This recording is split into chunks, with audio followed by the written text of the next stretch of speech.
Welcome to my channel, where there are interesting and equally sensational stories. Listen to today's story. What prompts us to stay and what prompts us to leave? What are those moments? Today on our space, the light bulb comes on and we can finally see everything for what it truly is. Up first, the old ball and chain. I see her for a divorce tomorrow. I've tried hard to make this work, but I can't do it anymore. Unless she does something huge to show her committal to our marriage, I will start the divorce process. It all started a year and a half ago. She has been a housewife for a decade. She wanted to pay off our house faster, so she got a job delivering pizzas. She was open about everything that happened there. It was a small pizzeria, so I met her coworkers. She had them over for dinner. Last year, she talked me to letting one of them rent a room from us. She would make extra money. He would live in a better place. I knew him. It seemed like a win-win. I didn't think it would be a problem because my wife had shown herself to be trustworthy across our whole marriage, all 17 years of it. She's also nearing 50 and he's in his late 20s. He also, as an immigrant, saving up to bring his wife over. After 5 months, my wife suddenly moved out of the bedroom. She was sleeping in our spare room that itself isn't suspicious. We prefer sleeping in different temperatures, and my work shifts have me sleeping at odd hours. So we've slept in different rooms before. After a few days, I came home for lunch. My wife sat me down and said we need to talk. She told me that during the morning, our daughter, 12 years old, caught them kissing in the kitchen. I asked her if she had slept with him. She said yes. I told her I loved her very much and that there's something important in our marriage if we've been together for 17 years. She agreed to go to counseling with me. He moved out immediately and we started marriage counseling. She hated it and cried hysterically after each session. The counselor seemed off and didn't seem to understand what she was doing. I switched to a different counselor, and he was great. But my wife refused to have more counseling. She hated the first one and refused to give someone else a try. So I attended alone with the other one a half a dozen times. The whole time, she refused to quit her job. I asked her, explaining that I'm not jealous or suspicious. I just fear continuing to work with him will prevent us from reconnecting and healing. She got angry and refused. She wants to her phone at me, telling me to check her text history if I don't trust her. She never quit. After a few months, whenever seemed to move on or get back together, a cloud seemed to hang over us, and I lived constantly with the uncertainty of our future. With my counselor's help, I kept proposing ideas to help us heal. One was to go on a vacation with just the two of us. She refused. By November, I was thinking I might have exhausted all my options to heal. Me and my counselor agreed we couldn't do more together. I think he was hinting I should divorce. My father suggested to wait until after Christmas so I wouldn't put a dark cloud over the holiday. While this was happening, I snooped through her dresser in the spare room where she was sleeping. I found a small stash of lingerie. It's not new, but she specifically moved it there. For the past few years, she hated wearing lingerie. I kept an eye on it and it never moved. The exact position of each bra and panty was the same, so I'm confident she didn't even move it. I also snooped through her text history and didn't see anything suspicious. I kept an eye on it. It stayed motionless so long. I almost stopped checking it. At the end of November, she left for some errands. I decided to check her dresser and saw the lingerie was missing. Sometime after she returned, I checked the dresser and the lingerie was back. Around this time, I checked her text messages. Her entire history with him has been deleted. She didn't delete anyone else's. November to December. I thought a lot about divorce. I knew it was likely, but I wanted to make sure I didn't do the wrong thing. We have a daughter. We get along so well, and it will be hard to meet someone with her traits again. 17 years. Maybe I was just working up the courage to leave her. At New Year's, the other man went back to his home country. She drove him to the airport and kept his car here. A few days later, she told me she thinks he wasn't actually on vacation but to stay. She told me suspicious things, he said, but as she talked, the things became strong and more obvious. So obvious. It looked like she knew he was staying, but was baking, just figuring it out. I checked her phone again and she had redeleted her entire text history with him again. This week, she said his wife found out about the affair. My wife had tried communicating with him, and his wife told her never to contact him again. I offered to email him to arrange disposal of his car, but she ignored me. Yesterday, she told me she had tried multiple times to contact him and his wife texted and emailed her angry words and emojis. She doesn't seem to get it that she should stop. That was the final push for me. Not only does she not respect me, she doesn't respect his wife either. She seems to have no intention to stop her relationship with him, and he has done some highly suspicious things. I'm done. Not only have I tried everything to try and fix our marriage, not only have I been trying so hard to be a good husband before the affair, cleaning, help with our child, fixing things touching without sex, and more. But I'm also done feeling this way. I felt shock and fear. I frequently break out crying. I can never understand why she would cheat, keep cheating, hide things, and not try like hell to fix something she does value. I often break out shouting, "Why did you do it? Or why can't you just love me?" I'm sick of feeling this way. At one point, I consider just staying in the marriage without sex or love because there's so much good in our relationship, and we still get along really well, but have come to see that I'll never move on if I live with her. The misery is invisible, but ever present. I have to divorce to move on. I can't keep living with this anxiety and uncertainty. It's selfish and wrong of her to put me in this position. I want out. At least I've accomplished one thing, knowing I've done everything I can to save this one wonderful marriage. I thought of divorce once she confessed, but I didn't want to regret it years later. Now, I don't think I will. Update January 15th. The next day, I talked with her about divorce. I told her I love her and always will, but that I can't keep living the way I've been. We're not healing, and after this much time, I don't think we will. I said we need to end our marriage. She agreed. She said she doesn't feel like we're healing either.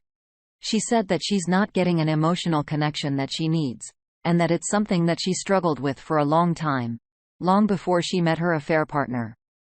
To be honest, something felt off for a long time. I had tried harder to be a good husband, but by myself, it wasn't enough. She has no idea what I'm not giving her. I think she really could have benefited from counseling and maybe CBT. It's possible I'm giving her everything she needs, but she just has some dysfunctional mindsets that are keeping her dissatisfied with life, which then interferes with her from having a happy relationship. I'm certain therapy would have helped, but it's too late for that now. A few years ago, I tried to get her counseling, but she refused. We talked about where to go from here. We don't have fixed plans yet. But we're thinking of leaving her the house and I keep her savings. Those are roughly equal to her home equity. I propose 50-50 parenting time with our daughter, and she didn't object. However, I will have to consider how that could be affected by my work schedule. I work both days nights, although she's a nearly 13-year-old with no special needs. Should be able to get up in the morning and go to school without my help. It's really only the mornings that I won't be able to see her. I'll have to pay child support. It's mandated by the government based on a formula. We don't have any discretion. My wife says she understands she's the one who caused this, so she will not press for spousal support. That's huge. I'm grateful for that. I make good money, but child support plus meaningful spousal support would seriously hurt my livelihood. I haven't broached the subject of my pension yet, but in light of everything else, I'm optimistic. We don't have details or commitments yet, but it's only a day into our decision. We will need time to work out the details, meet a lawyer, and get the process moving. This is hard, but so much better that it's amicable. A lot of you guys are supposed to hate for her and push me to do things like surprise her with paperwork, try for full custody of our daughter, etc. You read about something awful, then get a justice boner at the thought of her getting punished. I get it. She did something terrible. But going to war isn't going to make things better. I simply have no chance at full custody or keeping all the assets. A legal battle will cost tens of 1,000 to only end up but the deal that's worse than what she's offering me. Then there's months to years of stress, anger, and conflict that would hurt our child above all. And the only ones who would come up better would be the lawyers. Screw lawyers. Also, I would just rather not be angry. I just feel better being at peace. With our child, we'll have to work together even after divorce, so I might as well get along. I've seen plenty of other people constantly quarrel over their kids. They're always frustrated, miserable people. I don't want to be like that. I don't feel happy yet. I feel sad, scared, and sometimes sick to my stomach. Sometimes I second-guess that decision, but it's obviously the right one. Divorce may be analogous to ripping off a Band-Aid, but I guess it still feels bad because divorce is a process. On a single instantaneous action. I hope things get better. Edit. January 23. Some users have messaged me for another update. There's not much to add, but here it is. Since deciding to split, she's been looking for new places for me. Seriously. She looks at houses for sale and shows me good ones as if we're moving together. She's been looking for work too. Once she said, "What are we doing?" as if it was crazy for us to split. She asked me if I really want to do this, so I'm getting mixed signals as to whether or not she actually wants to divorce. She also restated that she will not see a therapist. She needs to. I love her still, but I can't live like this. I can reconcile her divorce, but I can't fence sit. It's been hanging over me for months. I need to move on from this, and if she's not going to change, then leaving is my only option. No matter how much it hurts, I'm getting a lawyer this week. Last week, I was crazy busy. Hopefully getting legal action moving will help me. At least I know I'm taking control and moving on. What does the community think? His wife, 10, chimes in. Divorce her and get your child out of that awful situation. Is discussing that your wife would let her child catch her cheating and then continue to do it. She's selfish and it's doubtful she'll change. Good luck to you, OP. Please don't stay in a level of marriage. Your child will learn from you and your soon-to-be ex-wife what a relationship should look like. The OP replies, "You're right. She's been awful and selfish. Our relationship no longer has love, and I don't think she'll change. I can't believe you've been so patient throughout all of this. You did all you could. You went above and beyond without any reciprocity and yet you still continued. Why? She was done and then for her to toy with you after that and say, 'What are we doing?' No way. She's playing mind games with you. I feel like her daughter is old enough to even see that. I'd be extremely embarrassed for my daughter to see her mother treat her father this way, but at the same time, I can see how your daughter wouldn't see you as a quitter. But are they one the same? Your ex never once put her all into trying to make this relationship work. I think her trying to help you find places to live is just her way of playing the victim to make it seem like she cares so she can still have you wrapped around her finger. I feel like maybe you let her do this to you in the past. She definitely walked all over you and took advantage of her kindness and rational demeanor. She definitely doesn't deserve you or how you're treating her and have treated her throughout this process. She'll never change. She doesn't seem remorseful at all. If she truly was, she would want to work on herself and really address what's going on by going to therapy. What do you think? Next, we can't always see the signs, but when we do, they punch us right in the gut. The most painful sign of infidelity for me. For me, it was seeing him looking at his phone and smiling or giggling. I couldn't remember the last time he did that for me. I actually stopped and looked at him every time he did that. I was in awe, and I thought, oh, yeah. That beautiful smile. So tragic. It's not for me anymore. He caught me looking at him with a smirk on my face. I knew it was over right there. What was the most painful sign for you? Edit. Thanks for all the responses. I wrote this when I was sitting on the floor with my bag trying to get a hotel room to save for the night. This sub has been so helpful in reading all your responses. It's healing. I think the purpose of this post was to convey that something apparently so insignificant like a smile when using a phone can be so telling. Let's get some other input from the community. Libra Trans says trying to justify her affair by telling me how I was dragging her down and that I smelled like death basically. She had to make sure she was there for her newborn niece and that she would see me in another lifetime. Great things to hear while ongoing chemo. She basically used a child to justify cheating on her sick husband. Later I found out her and the affair partner had a pool with some friends betting if I was going to die before or after the divorce. This was the same person who claimed her main flaw was that she loved too much. She went from being the person I loved the most to the person I've been repulsed the most. Healing was about that person now just being a neutral memory of learning. Abusers come into our lives to teach to love ourselves and realize our self-worth. You can either allow them to destroy you by giving them power over you, or you can regain your power by demoting them to just a catalyst towards your best self.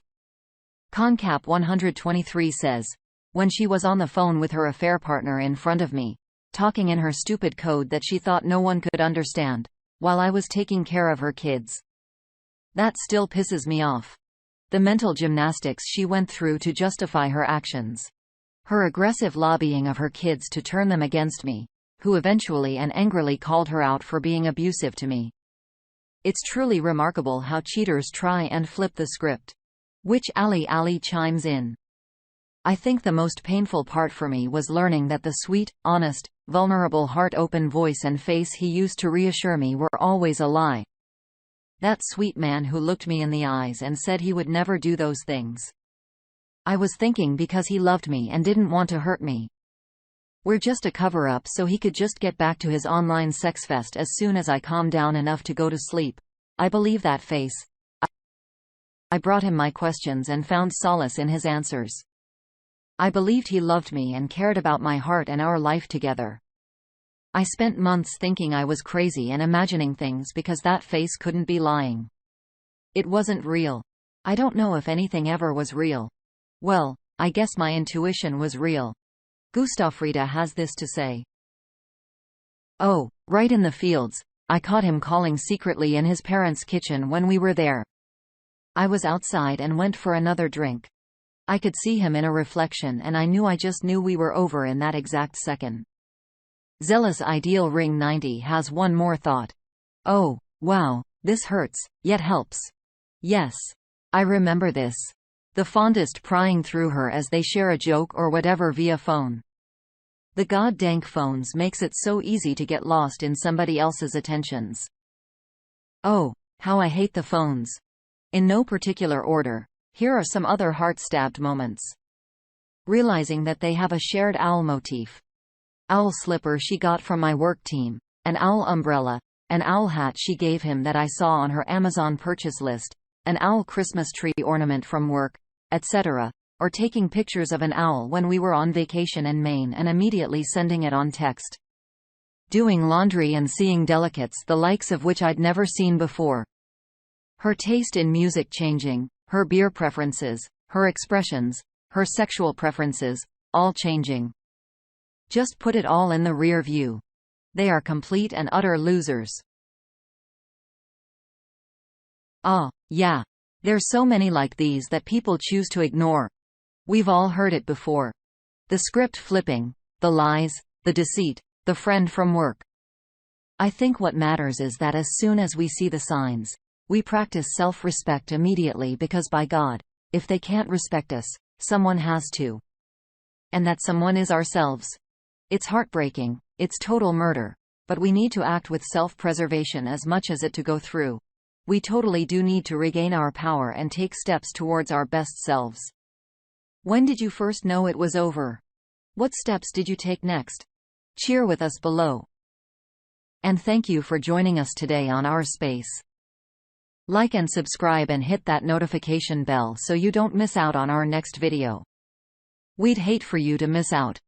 Oh, and if you want to listen to more stories from me, check out our lounge where I feature